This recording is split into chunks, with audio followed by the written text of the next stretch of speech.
Olá, galerinha do nono ano, estamos de volta para mais uma aula de Geografia. Eu sou o professor Ilbson do Nascimento, do componente de Geografia, e eu vou dar continuidade às nossas atividades. Vamos verificar o objeto de conhecimento da nossa aula. Estamos na aula de número 36 e ela tem como objeto de conhecimento leitura e elaboração de mapas temáticos, croquis e outras formas de representação para analisar informações geográficas. Detalhamento é o mesmo descrito lá no objeto de conhecimento. Leitura e elaboração de mapas temáticos, croquis e outras formas de representação para analisar informações geográficas.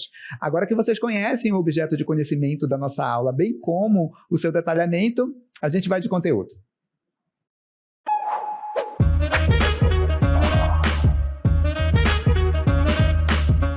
Nesta aula, nós vamos falar basicamente sobre mapas.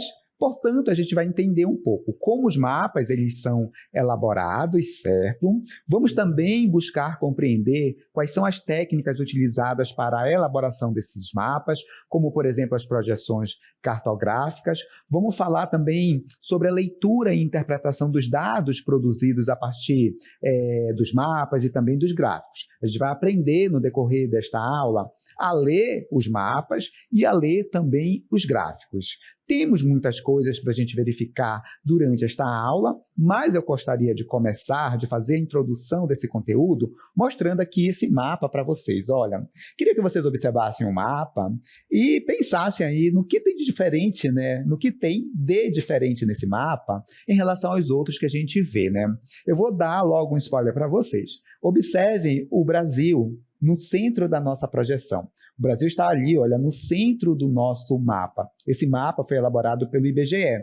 E colocar o Brasil no centro deste mapa tem um peso simbólico, político e cultural muito grande. Porque durante muito tempo, a Europa esteve no centro dos nossos mapas, né, mundis. Isso, obviamente, mostra ali a questão do eurocentrismo, né, de como a Europa foi se colocando como o continente mais importante, como civilização superior às demais civilizações existentes no nosso planeta. Então, quando o IBGE coloca o Brasil no centro do mapa mundi, ele quer destacar a importância, a relevância política, econômica e cultural do nosso país. Não esqueçam que a cartografia, né, que produz ali os mapas, ela foi um elemento ali de controle político e cultural, certo? Então, ela servia ali também para dar destaque para os países que estavam ali com mais poder político e econômico em um determinado contexto.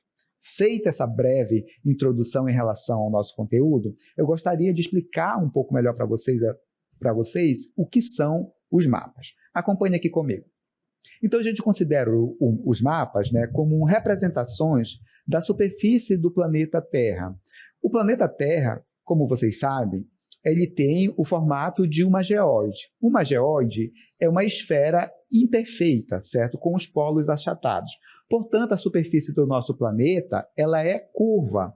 E os mapas, eles representam a superfície do nosso planeta em uma superfície plana e não curva, através, por exemplo, do mapa presente no livro didático, no seu livro aí de geografia, no tablet, no computador. Então, a gente tem os mapas possibilitando essa transposição de uma figura tridimensional, que é o nosso planeta, para um plano bidimensional, que são ali os mapas, e daqui a pouco eu explico melhor para vocês como isso funciona. Prosseguindo, a gente observa que os mapas eles podem ser divididos em vários tipos. Nós temos vários tipos de mapa. E essa classificação dos mapas, ela vai variar de acordo com o tema tratado nos mapas. Então, nós temos, por exemplo, os mapas temáticos, que tratam basicamente de um tema específico, tipo o mapa físico, que pode abordar características relacionadas a clima, relevo, vegetação e hidrografia. Certo? Daqui a pouco eu detalho melhor para vocês também essa questão. Evolução dos mapas.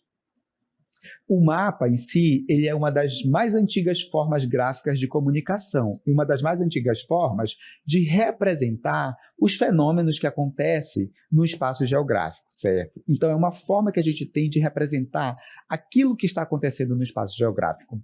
São representados ali por símbolos, pontos, linhas, polígonos, texturas e principalmente cores. Já observaram que os mapas normalmente eles são coloridos e essas cores elas têm um significado, elas representam algo neste mapa. E a gente só consegue ler esse mapa quando a gente tem essa compreensão de todo esse conjunto simbólico que compõe um mapa e eu vou mostrar para vocês daqui a pouco como é que a gente vai fazer essa leitura dos mapas. Nem todas as informações elas podem estar representadas em um único mapa. Eu não posso fazer um mapa representando todos os fenômenos que acontecem no espaço geográfico. Eu não posso fazer um mapa com clima, relevo, vegetação, hidrografia, população, economia, cultura. Não dá para eu fazer porque meu mapa vai ficar muito poluído. O ideal é que a gente escolha um tema e aborde esse tema no nosso mapinha. Tenho aqui alguns símbolos, né, que são comuns nos mapas. Vou dar só um exemplo aqui para vocês. Esse aviãozinho. Normalmente, quando a gente encontra esse símbolo aqui em um mapa, indica que aquela região onde esse símbolo está tem ali um aeroporto. Se você encontra uma embarcação, né, um navio, indica que naquele ponto do mapa a gente tem um porto. Quando você observa essas áreas aqui achuradas, né, significa que naquela região está acontecendo um determinado fenômeno, certo?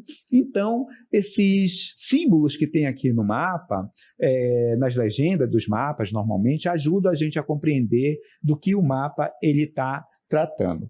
Falando em mapa, eu gostaria de apresentar para vocês aquele que é considerado o mapa mais antigo, né, que a gente tem aqui registrado, que é o mapa de Igaçu, que eu vou mostrar aqui para vocês. Olha só, o mapa de Igaçu representava ali uma região ali próximo na Mesopotâmia, na realidade, né, onde está na região ali do Oriente Médio, de uma forma geral, e ele representava ali o curso de um rio, as áreas ali de irrigação e algumas comunidades que viviam ali. Então, esse é o mapa mais antigo do que a gente tem notícia. É claro que desse mapa aqui para os que a gente tem atualmente, houve ali uma revolução significativa na produção desses mapas. Bem, falando em mapas, eu gostaria também de mostrar para vocês como é que a gente vai fazer. A gente pode fazer a leitura e a interpretação de um mapa. Se a gente não conseguir ler o mapa, ele não tem muita utilidade. Então, a gente precisa aprender a ler as informações que estão contidas no mapa. Acompanhe aqui comigo. Olha, vocês estão vendo aqui o mapa. Eu já gostaria de destacar para vocês que, caso vocês não tenham reconhecido, essa região representada no nosso mapa é o estado do Acre. E a gente vai verificar como é que a gente pode ler essas informações que estão nesse mapa. Vocês estão observando, que nós temos cores diferentes e essas cores têm um significado. E a gente vai aprender como a gente faz a leitura. Para a gente ler o mapa, a gente precisa compreender que nós temos os elementos que compõem o mapa. E esses elementos são 5. O título, a legenda, orientação, escala e fonte. Vou repetir de novo porque é importante que vocês saibam quais são esses elementos que ajudam a gente a ler o mapa. Título, legenda, orientação, escala e fonte. Se eu souber o que são esses elementos, fica mais fácil para eu entender tudo o que o mapa está tratando aqui. E é isso que a gente vai ver a partir desse momento. Acompanhe aqui comigo. Olha, vamos começar com o título. Se você quer saber o assunto que o mapa está trabalhando, o tema, aquilo que o mapa vai falar, vá lá no título que não tem erro. Você vai encontrar o assunto que o mapa está abordando, né? Ele indica o tema retratado no nosso mapa. Onde eu encontro, professor, esse título? Normalmente ele está nos cantinhos, olha, do nosso mapa. Neste caso aqui, o título do nosso mapa é Acre, mas ele pode vir acompanhado de um subtítulo. E neste exemplo aqui, o subtítulo é Unidades de Conservação Federal e Terras Indígenas. Então, esse é um mapa que tem como título o Acre e subtítulo as Unidades de Conservação Federal e as Terras Indígenas que tem ali no Acre.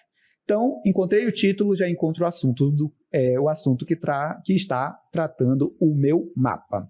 Dando continuidade, a gente observa que nós temos também a legenda. A legenda vai ajudar a gente a entender o significado dos símbolos e cores existentes no mapa. Então, toda a simbologia do nosso mapa, se a gente quiser entender essa simbologia do mapa, a gente vai vir aqui na legenda, que é onde estão essas informações. E ela está aqui destacada. Olha, eu quero saber o significado dessa cor azul. A rosa, perdão, a cor rosa. Ela representa ali as unidades de conservação federais, certo? Se você quer saber o que significa a cor verde, representa ali as terras indígenas existentes no Acre. Se você quer saber o significado dessa cor aqui em amarelo claro, é o território ali do Acre, é o contorno territorial do Acre. Então a gente consegue, através da legenda, entender o significado dos símbolos e cores contidos ali no mapa. Apresentam-se ali em forma de cores, a gente já viu aqui, mas podem vir em forma de ícones, achuras, pontos, linhas, entre outros. Temos também a orientação, que é um elemento importante do mapa, e ela indica, basicamente, aonde está o norte. E sabendo onde está o norte, é mais fácil para a gente se orientar. Neste mapa aqui, a nossa orientação ela está aqui. Ela pode vir em forma de uma setinha, como aparece no nosso mapa, mas pode vir também com as rosas dos ventos. Se eu sei aonde está o norte, para baixo a gente vai ter o sul, para a direita a gente vai ter o leste e para a esquerda a gente vai ter o oeste. Então fica fácil a gente localizar aqui as outras regiões, né, os outros pontos cardeais e colaterais também no nosso mapinha. Tudo bem até aí? Prosseguindo, a gente tem a fonte. A fonte indica quem elaborou o mapa. E o elaborador do mapa, perdão, pode ser uma pessoa, pode ser também um instituto. Neste exemplo aqui, quem elaborou o mapa foi o professor aqui do Centro de Mídias, o professor Alexandre Donato. Então, ele que fez esse mapa. Mas a gente pode encontrar um mapa feito por uma instituição, tipo o IBGE, que é o Instituto Brasileiro de Geografia e Estatística. Também temos a escala do mapa. E a escala do mapa, ela indica ali a relação entre aquilo que a gente tem no real, aquilo que a gente tem na superfície e o que a gente tem no nosso mapa. O Acre não é desse tamanho, conforme vocês já sabem. O Acre é bem maior que isso. Então, para o estado do Acre caber no nosso mapa, a gente teve que reduzir ele até a gente representá-lo desse tamanho. Quem faz isso é a escala. Ela indica ali a quantidade de vezes que uma área, nesse caso o território do Acre, teve que ser reduzido para caber aqui nesse mapa. Não esqueçam que existe uma relação de proporção matemática. Então, se você pegar e medir 1 centímetro aqui, nesse mapa, você pode calcular no real quantos centímetros quantos quilômetros isso equivale, porque a gente tem a escala, que é um elemento importante nesse processo de redução. A escala pode ser gráfica e numérica. Quando é que eu tenho uma escala gráfica? Quando ela é representada em forma de gráfico, como está aqui. Quando é que eu tenho uma escala numérica? Quando essa escala é representada em forma de número. Exemplo, 1 para 200 mil. Seria uma escala numérica. Se fosse um desenho, tipo esse daqui, olha, assim, seria uma escala gráfica, por exemplo, certo? Escala numérica em forma de número, escala gráfica em forma de gráfico. Temos também as plantas, e nas plantas a gente tem ali a representação cartográfica com uma escala muito grande. E quando a gente tem uma escala muito grande, isso significa dizer que a gente vai ter uma pequena área sendo representada, então as plantas sempre representam ali pequenas áreas, tipo um terreno, uma quadra. E, normalmente, pelo fato da área representada ser pequena, ela tem muito mais detalhes. Olha a nossa planta aqui. Parece a planta de uma casa, né? Então, a gente tem aqui a cozinha, tem a garagem dos carros, olha uma piscina e uma casa muito boa, por sinal, né? Sala de estar, enfim. Temos aqui espaços muito bons. Temos os croquis, e os croquis são desenhos que a gente faz. Sabe aquele desenho que você faz no papel para ajudar alguém a chegar a um ponto que ela nunca foi e quer encontrar? Então, você desenha aqui uma figura, né? Um desenhozinho que mostra basicamente um esquema para chegar em determinado lugar.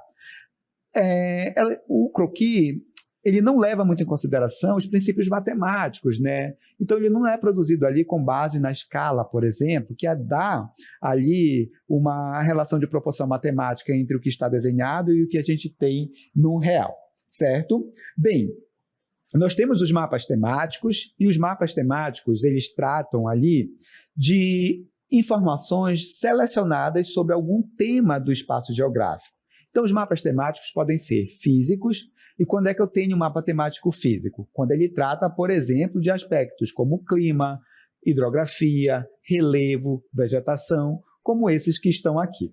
Nós temos também os chamados mapas temáticos sociais, que envolve ali assuntos relacionados à economia. A gente pode ter um mapa da distribuição industrial do Brasil, por exemplo, demográfico. A gente pode ter um mapa da distribuição da população de um país, como, por exemplo, o Brasil.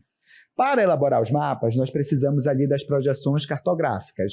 E as projeções cartográficas, elas são como se fossem ali técnicas utilizadas para a gente transpor o formato geóide do nosso planeta, que está num plano tridimensional, para um plano bidimensional, que é um mapa. Então, são as projeções cartográficas que possibilitam a gente tirar a Terra, que tem formato de uma geóide, uma esfera achatada, está em uma dimensão 3D, e a projeção cartográfica permite a gente colocar o planeta Terra em uma superfície bidimensional e plana. Então, basicamente, é através das técnicas das projeções cartográficas que nós teremos a possibilidade de construir os mapas.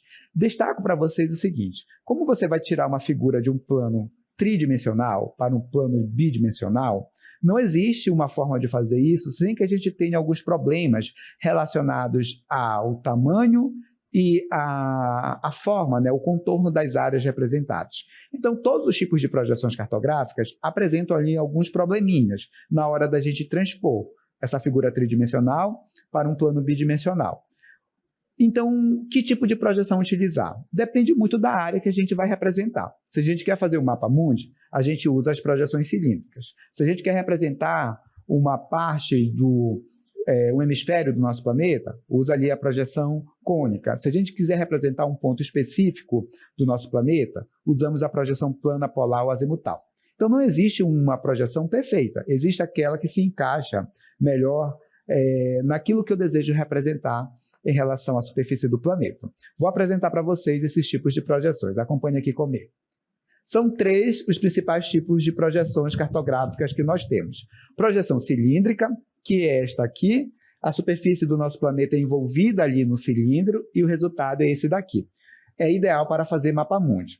Projeção cônica, o planeta é envolvido ali por uma superfície cônica.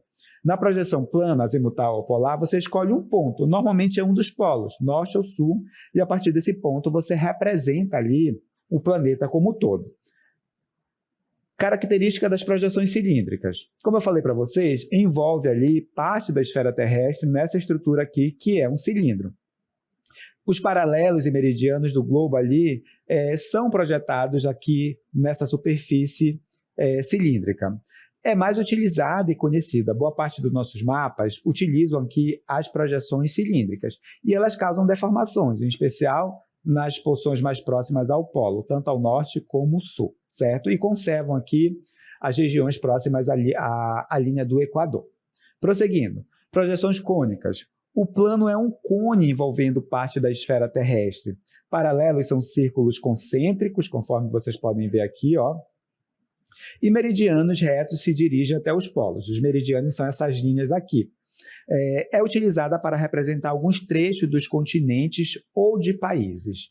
Temos a projeção plana, azimutal ou polar, que corresponde à projeção ali em que a superfície terrestre é projetada sobre um plano que vai tocar a superfície terrestre. Você escolhe um ponto do planeta para representar. Esse ponto tocante ao plano normalmente representa um dos polos, o norte ou o polo sul. Um exemplo de projeção plana, polar ou azimutal é a bandeira da ONU, que utiliza esse tipo de projeção. Bem, nessa projeção, os paralelos e meridianos são projetados formando ali círculos concêntricos, conforme vocês podem observar aqui nesta imagem. Destaco também para vocês que nós temos os gráficos, e os gráficos são importantes para a gente ter também uma melhor leitura de dados estatísticos de uma forma geral. Então, neste momento, a gente vai conhecer quais são os principais tipos de gráficos e as suas características também. Vamos destacar aqui essa definição, para que servem, e como a gente utilizar esses gráficos para a gente ler dados importantes. Acompanhe aqui comigo. Os gráficos estatísticos são ferramentas visuais. Então, a gente olha o gráfico e a gente pode visualizar aquilo que ele está falando. São muito poderosas, porque servem ali para a gente representar dados de maneira de maneira clara e compreensível. Então, dá para a gente entender melhor os dados a partir da disposição deles em forma de gráfico. Eles são usados para visualização de dados, comunicação eficaz, tomada de decisão, identificação de dados atípicos e comparação de dados e monitoramentos de tendências também. E aqui eu tenho um tipo de gráfico chamado de climograma. Um climograma é uma representação gráfica que combina informações sobre temperatura, precipitação. Precipitação é chuva, ao longo do tempo em uma determinada localidade. Aqui eu tenho um climograma de Manaus. Olha como é fácil ler. Aqui a gente tem, em barrinha laranja, a precipitação, a quantidade de chuva, e essa linha aqui vermelha indica a temperatura. Olha como, analisando o climograma, dá para a gente entender de uma forma bem fácil como os dados referentes à chuva e temperatura em Manaus. Olha o mês que menos choveu, agosto. Como é que eu sei, professor? A barrinha está pequena, então indica que choveu pouco aqui no mês de agosto. Chove pouco no mês de agosto em Manaus. Nós que vivemos aqui sabemos, né, que chove pouco no mês de agosto em Manaus. O mês que mais choveu, março. Olha como a nossa barrinha foi bater aqui, olha, acima de 300 milímetros. Olha o mês onde a temperatura foi mais elevada. Agosto também, né? Desculpa, tá torto. Agosto e setembro também são os meses onde a temperatura foi mais elevada aqui em Manaus. Então fica muito fácil a gente ler esses dados quando eles estão apresentados em um esquema como esse daqui. Destaco também que esses dados ficam mais fáceis para a gente visualizar, né? Então a gente consegue visualizar, por exemplo, os padrões climáticos sazonais ali, facilitando a compreensão das variações climáticas ao longo do ano através aqui do climograma. Temos também aqui outros gráficos importantes que eu gostaria de analisar com vocês. E aí, para elaborar esses gráficos, eu fui entrevistar os professores do Centro de Mídias e aí eu fiz algumas perguntas e a partir das respostas dos professores, a gente vai montar os nossos gráficos. Acompanhe comigo a primeira pergunta.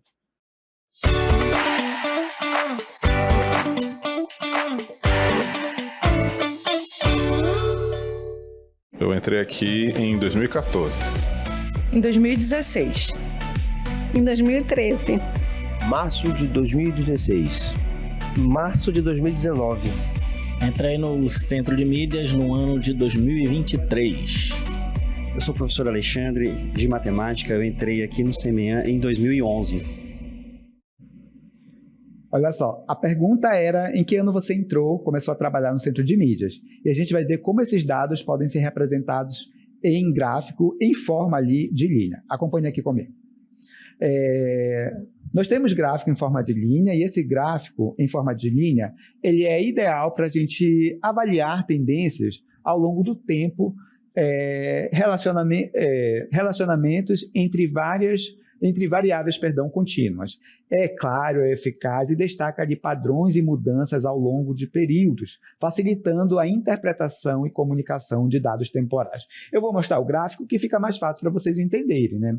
Então, olha só. Rápido a gente identifica o ano que mais entrou o professor para trabalhar no Centro de Mídias. O ano de 2023, quando entraram aqui 11 professores. Eu entrei no ano de 2021, então entraram aqui comigo mais 8, ou comigo 9, né? 9 professores no ano de 2021. Então fica mais fácil a gente ler esses dados quando eles estão representados aqui em um gráfico. E esse é o gráfico de linha. Nós fizemos uma outra pergunta para os professores aqui do Centro de Mídias e a gente vai aproveitar a resposta dos nossos professores para formar um outro tipo de gráfico e verificar também como é que a gente faz a leitura desse gráfico. Acompanhe aqui comigo.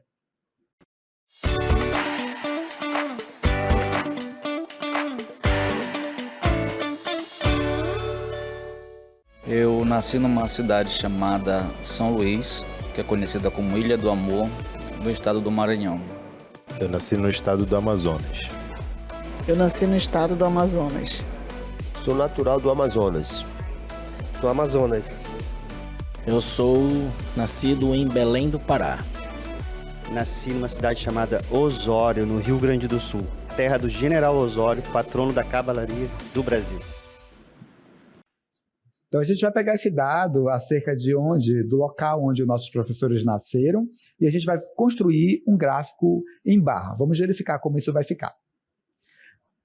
O gráfico de barra ou coluna, né, é uma representação visual eficaz, né, importante para a gente compreender categorias discretas de dados. Eles são muito intuitivos, a gente olha e já observa, né, e já consegue entender do que se trata.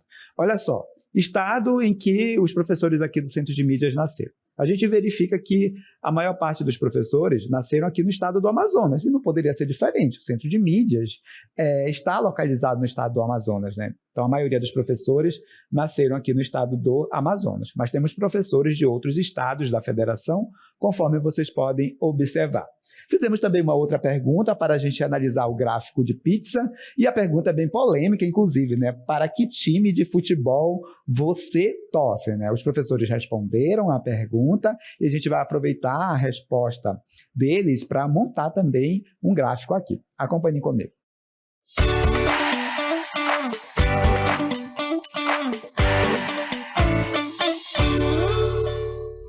Meu time do coração é o Flamengo. Palmeiras, com certeza.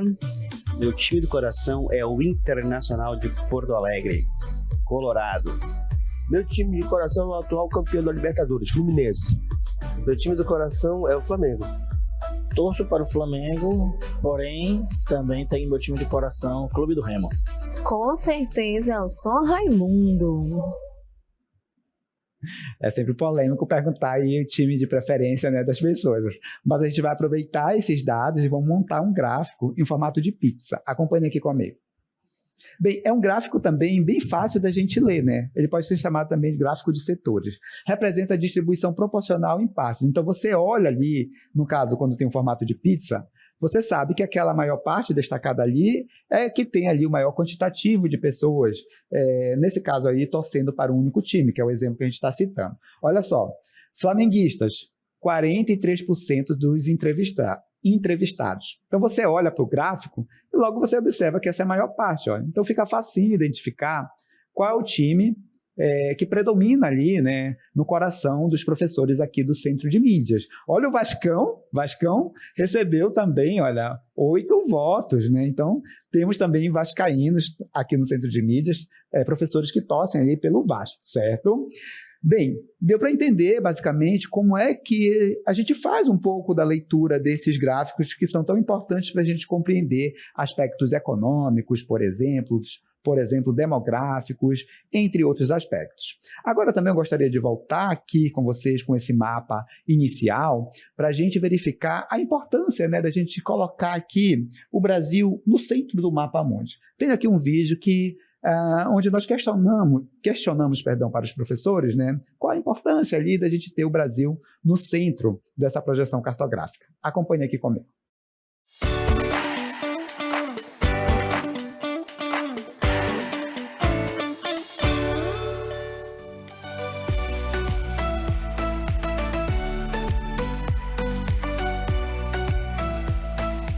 Eu, como brasileira, eu achei bem interessante, bem legal, né? Uma nova visão do mapa mundi, daquilo que a gente estava acostumada a estudar, né? No nosso tempo. Então, hoje em dia, mudou, agora está aí no centro do mapa mundi. Eu achei bem legal. Como brasileiro, eu achei bem interessante. Assim, ao meu ver, né, eu acredito que seja até uma forma de melhor centralização, de repente, de forma visual, né, um equilíbrio melhor na imagem. Eu acredito que poderia ser, já vejo com o olhar de uma professora de arte a questão da visualização, né, o equilíbrio dentro da imagem, talvez eu acredito que possa ser por algo relacionado a essa temática. Eu acho importante porque acaba dando a visibilidade que o nosso país, por conta de questões econômicas, políticas, sociais e culturais, tem, né? Então, eu acho que isso é importante para o nosso país, sim.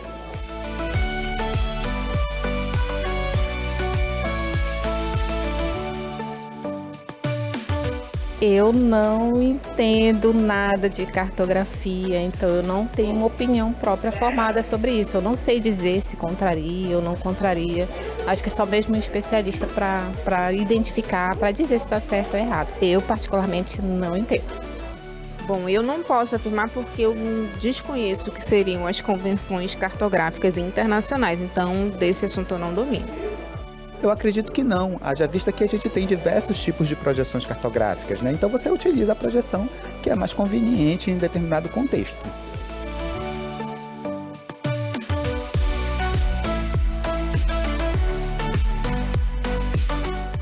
Eu acho que sim.